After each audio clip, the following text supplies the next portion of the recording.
एक गांव में पुट्ठा नाम का बेहद आलसी और कामचोर व्यक्ति रहा करता था। उसके आलसीपन के कारण गांव के सभी लोग उससे बेहद परेशान थे। वह सारा दिन पड़े पड़े बस ऊंचे ऊंचे सपने देखा करता था। आज भी वो एक खेत में एक पेड़ के नीचे आंखें बंद करके लेटा हुआ था कि तभी खेत के मालिक चौधरी की आवाज उसके कानों में टकराई। यहाँ क्या कर रहा है पुट्ठा?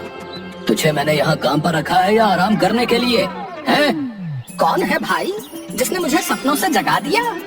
अरे अपनी सोई हुई आंखें फाड़ कर तो देख, मैं हूँ इस खेत का मालिक। अरे आप हैं चौधरी जी? ये क्या, अभी अभी तो आकर लेटा हूँ चौधरी जी। क्या आपके खेत में काम करके कुछ देर आराम भी नहीं कर सकते? पिछले 3 घंटों से तुझे इसी पेड़ के नीचे लेटा देख रहा हूँ।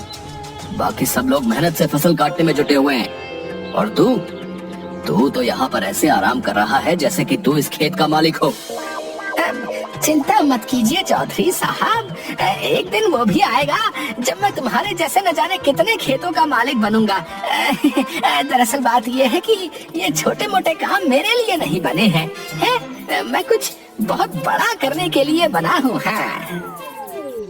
पुट्ठा, मैं तो तुझे धक्के देकर उसी दिन निकाल देता जिस दिन मैंने तुझे काम पर रखा था, मगर क्या करूं, तेरी पत्नी के आंसू देखकर मैं पिघल गया। लेकिन अब मैं और ज्यादा तुझे बर्दाश्त नहीं कर सकता। मैं यहाँ पर मजदूरों को काम करने की तनख्वाह देता हूँ, आराम करने की तनख्वाह नहीं देता। ठीक है, अगर आप मुझे काम पर नहीं रखना चाहते तो मुझे कोई फर्क नहीं पड़ता, लेकिन 10 दिन जो मैंने जी तोड़ करके मेहनत की है उसके पैसे तो मुझे दे दो। तेरा दिमाग तो ठीक है पुट्ठा, पिछले 10 दिनों में तूने 12 घंटों में 12 मिनट भी काम नहीं किया। किस बात के पैसे? देखो चौधरी, किसी गरीब को दबाना अच्छी बात नहीं होती। अरे आपने फिल्मों में नहीं देखा क्या, जब भी कोई अमीर आदमी किसी व्यक्ति को उसकी तनख्वाह नहीं देता था तो वो गरीब डाकू बन जाता था भाई। पुट्ठा की बात सुनकर चौधरी हंसने लगा। डाकू बनने के लिए भी बहुत मेहनत लगती है पुट्ठा, पता है तुझे? बंदूक उठानी पड़ती है, घुड़सवारी करनी पड़ती है। तुझसे तो वो भी नहीं होगा। इससे पहले कि मैं तुझे धक्के देकर यहाँ से निकाल दूं, सीधी तरह से यहाँ से मेरी आंखों के सामने से दूर हो जा। चौधरी का गुस्सा देखकर पुट्ठा डर गया और चुपचाप अपने घर चला गया।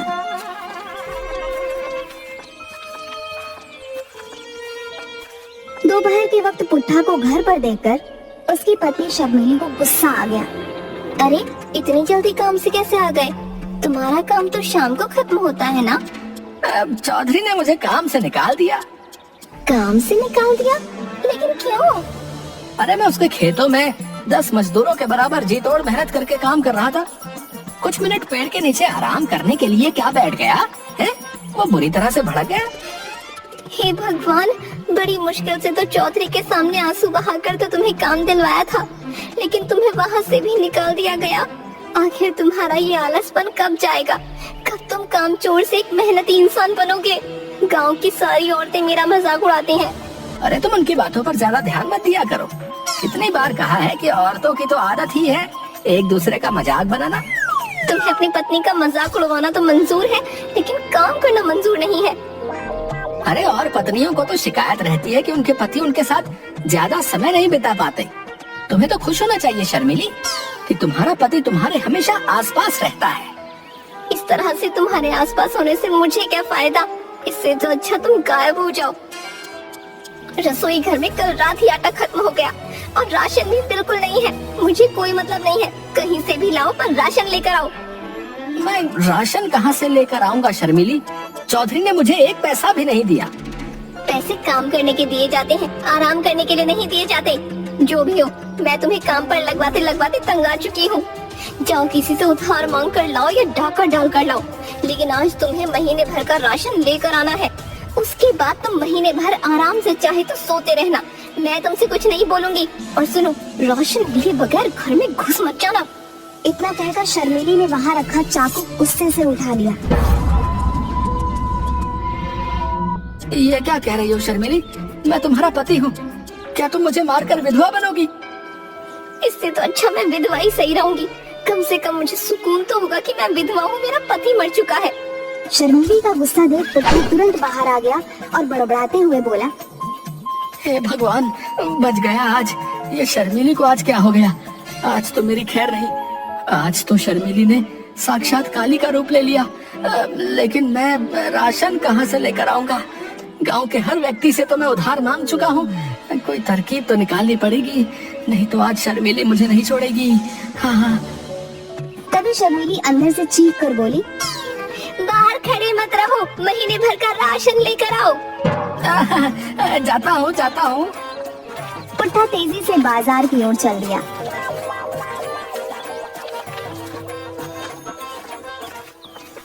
मगर कुछ ही दूर जाकर वह थक गया। कितनी गर्मी है, मुझे तो थकान सी महसूस हो रही है। एक काम करता हूँ, किसी पेड़ की छाया में बैठकर थोड़ा आराम कर लेता हूँ। हाँ, और वहीं बैठकर कुछ सोचता हूँ कि ये राशन पानी का जुगाड़ कहाँ से किया जाए। पुट्ठा एक पेड़ के नीचे जाकर आंख बंद करके लेट गया। तभी उसके कानों में किसी साधु की कड़कदार आवाज टकराई। उठ जा कामचोर, यहाँ क्यों लेटा है? पुट्ठा ने देखा कि एक साधु उसे गुस्से से घूरे जा रहा था। अब तुम्हें मेरे यहाँ आराम करने से क्या दिक्कत होने लगी साधु जी? हैं? मुझे परेशान मत करो। अच्छा खासा मैं सपनों की दुनिया में खोया हुआ था। जिस पेड़ के नीचे तू सपने देख रहा है, वो पेड़ मेरा है। क्यों? इस पेड़ पर तुम्हारा नाम लिखा है क्या? है? इस समय मैं इस पेड़ के नीचे बैठकर तपस्या करता हूँ। तपस्या करनी है साधु जी तो हिमालय की चोटी में जाकर तपस्या करो, भगवान प्रसन्न होंगे। मैं तेरे बारे में सब जानता हूँ। तो इसमें नई बात क्या है? मैं इसी गांव का रहने वाला हूँ, वो तो सभी जानते हैं। मैं जानता हूँ कि तू इस वक्त क्या सोच रहा है। पुट्ठा उठकर खड़ा हो गया। क्या सोच रहा हूँ बताओ?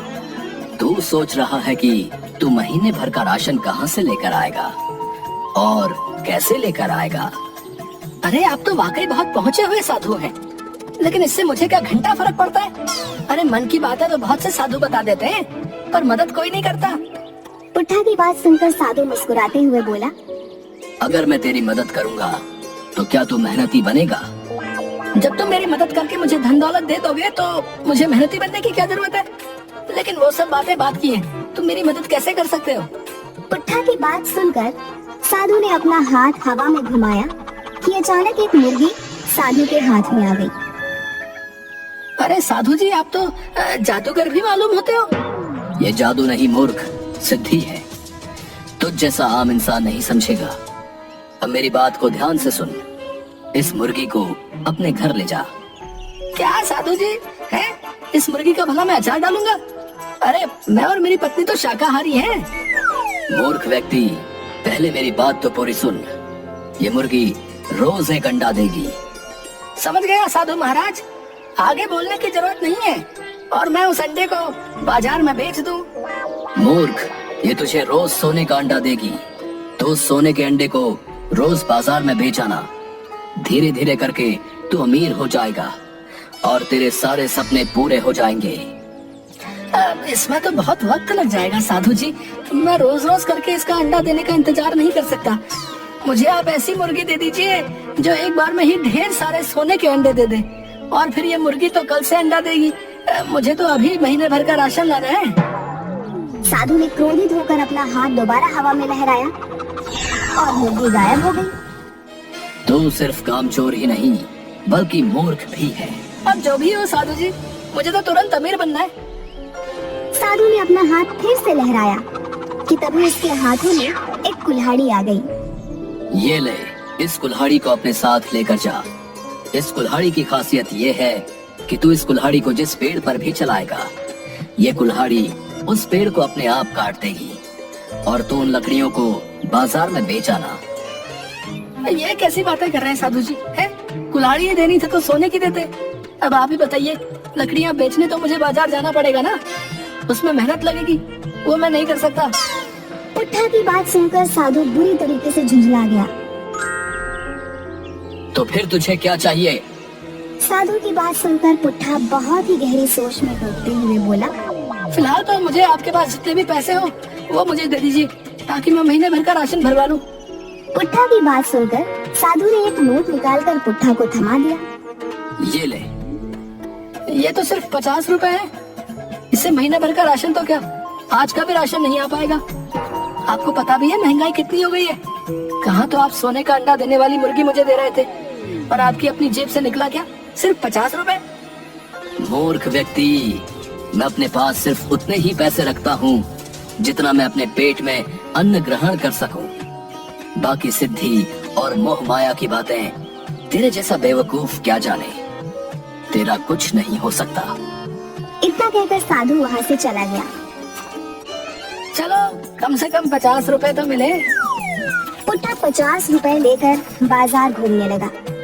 तभी पुट्ठा की नजर गांव में बनी एक नई छोटी सी दुकान पर पड़ी, जहां पर गरम गरम समोसे बन रहे थे। लगता है ये दुकान नई है और समोसे बनाने वाला भी इस गांव में नया लगता है। ये समोसे की खुशबू बहुत अच्छी आ रही है। चलो एक काम करता हूँ, कुछ समोसे इसे 50 रुपए के खरीद लेता हूँ। अगर राशन का जुगाड़ नहीं हुआ तो शर्मिली समोसे खाकर ही पेट भर लेगी। कम से कम समोसे खाकर उसका गुस्सा तो शांत हो जाएगा। पुट्ठा सीधा समोसे की दुकान पर चला गया। पुट्ठा दुकानदार से बोला, लगता है इस गांव में नए हो। जी बाबू साहब, कुछ दिन पहले ही मैंने दुकान खोली है। सुना है इस गांव में काफी खुशहाली है। हाँ हाँ वो तो है। वैसे एक समोसा कितने का दे रहे हो? 5 रुपए का एक समोसा है। इस महंगाई ने भी कमर तोड़ दी है भैया। हमारे बचपन में 1 रुपए के 5 समोसे आया करते थे। वो जमाने लद गए साहब। शहर में तो ये समोसा 10 रुपए का मिलता है। सही है, ये लो 50 रुपए। 10 समोसों का पैकेट बना देना। मैं कुछ देर बाद आपसे आकर ले लूंगा, ठीक है? ठीक है। पुट्ठा समोसे वाले को पैसे देकर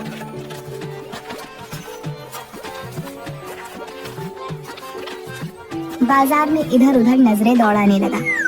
तभी उसकी नजर एक राशन की दुकान पर पड़ी। पुट्ठा उस दुकान में घुस गया। ये लो झोला और महीने भर का राशन भर दो, और पैसे हिसाब में लिख लेना। मैं अगले महीने दे दूंगा, ठीक है?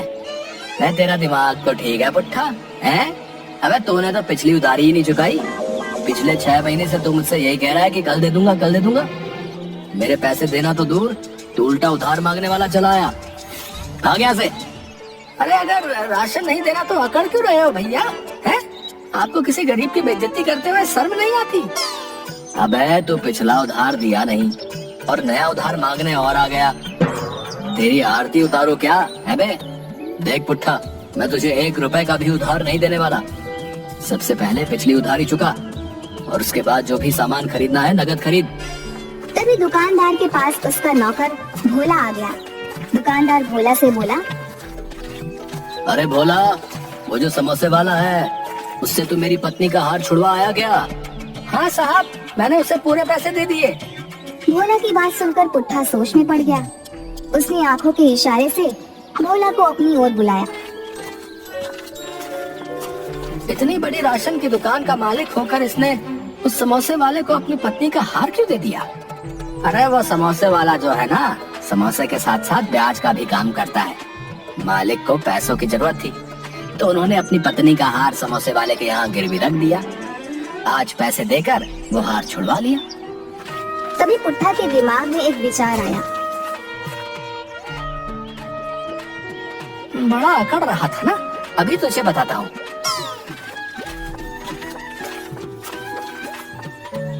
पिछली उधारी कितनी थी मेरे ऊपर? सब मिलाकर पूरे 5000 रुपए। मैं जानता था तुम मुझे उधार नहीं दोगे, इसीलिए मैं अपनी पत्नी की अंगूठी चुपके से ले आया था, और मैंने उसे 10,000 रुपए में समोसे वाले के पास गिरवी रख दिया था। तुम एक काम करो, पूरे 5,000 रुपए का राशन मुझे दे दो, और अपने नौकर भोला को मेरे साथ समोसे वाले के यहाँ भेज दो। मैं समोसे वाले से पैसे दिलवा लूंगा। पुट्ठा की बात सुनकर दुकानदार सोच में पड़ गया। तेरी बीवी के पास सोने की अंगूठी कहाँ से आई बे? अरे मैं कामचोर हूँ, लेकिन मेरी बीवी अच्छे परिवार की है। उस बेचारी को तो पता भी नहीं है कि मैंने उसकी अंगूठी गिरवी रख दी है। दुकानदार ने पुट्ठा की बात पर यकीन कर लिया और पूरे 5,000 का राशन उसे दे दिया और भोला को पुट्ठा के साथ भेज दिया। पुट्ठा उस समोसे वाले से दूर जाकर खड़ा होकर बोला, अरे समोसे वाले भैया। जी भैया। वो 10 का पैकेट तुम भोला को दे देना। ठीक है भैया। भोला ने समझा कि पुट्ठा 10,000 रुपए की बात कर रहा है। पुट्ठा भोला से बोला, 10 का पैकेट ले, अपने मालिक के मुंह पर मार देना।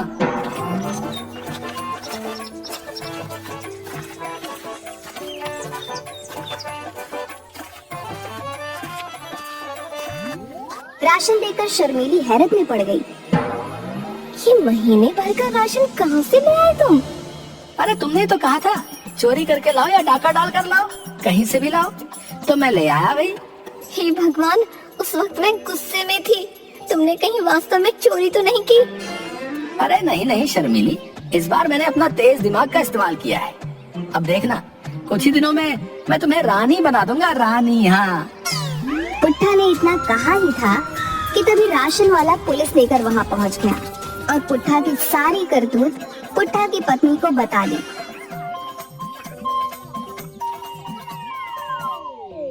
अरे लोगों को बेवकूफ बनाता है बे। चल थाने ले जाकर तेरी वो पिटाई करूंगा कि तू लोगों को बेवकूफ बनाना भूल जाएगा। मुझे माफ कर दो थानेदार साहब, मैं आइंदा ऐसी हरकत नहीं करूंगा। अरे तू माफी के लायक नहीं है, तू एक शातिर ठग है। फिल्मी स्टाइल में लोगों से ठगी करता है। जरूर तूने राजू चाचा मूवी देखी होगी। मैंने ऐसी कोई फिल्म नहीं देखी थानेदार साहब।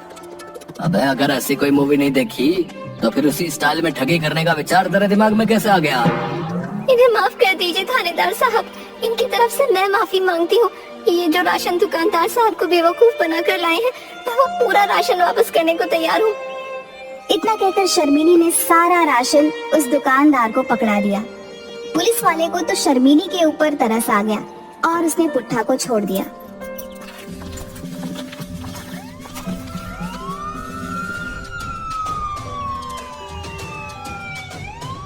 देखा तुमने, अब तो पुलिस भी हमारे दरवाजे पर आ गई। मुझे माफ कर दो शर्मीली, मैं कल से अपनी काम चोरी की आदत छोड़ दूंगा और मेहनती बन जाऊंगा। इससे अच्छा तो मैं उस साधु की बात मान लेता, तो मैं ज्यादा फायदे में रहता। कौन सा साधु और कौन सी बात? पुट्ठा ने अपनी पत्नी को सारी घटना बता दी।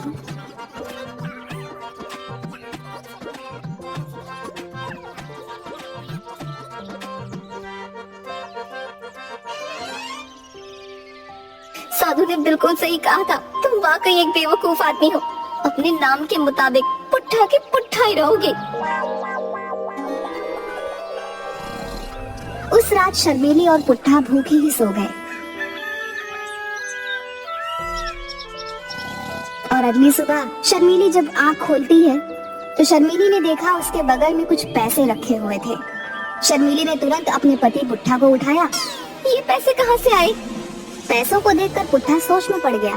तभी सामने वही साधु प्रकट होकर बोला, ये पैसे मैंने रखे हैं बेवकूफ, क्योंकि तूने मुझसे पैसे ही मांगे थे। चाहता तो मैं तुझे सोना चांदी भी दे सकता था, लेकिन उससे तू और कामचोर हो जाता। इन पैसों से अपने घर का महीने भर का राशन ले आना और इनमें से जो कुछ पैसे बचेंगे तो उन बचे हुए पैसों से कोई छोटा मोटा कारोबार कर लेना और मेहनत से पीछे मत हटना। मुझे माफ कर दीजिए साधु महाराज, मैं मेहनत से अब पीछे नहीं हटूंगा। हाँ। साधु मुस्कुराता हुआ वहाँ से गायब हो गया और पुट्ठा देखते ही देखते मेहनती और एक सफल कारोबारी बन गया। कुछ ही सालों में वो गांव का सबसे अमीर आदमी बन गया। आज पुट्ठा की गिनती सफल व्यापारियों में होती है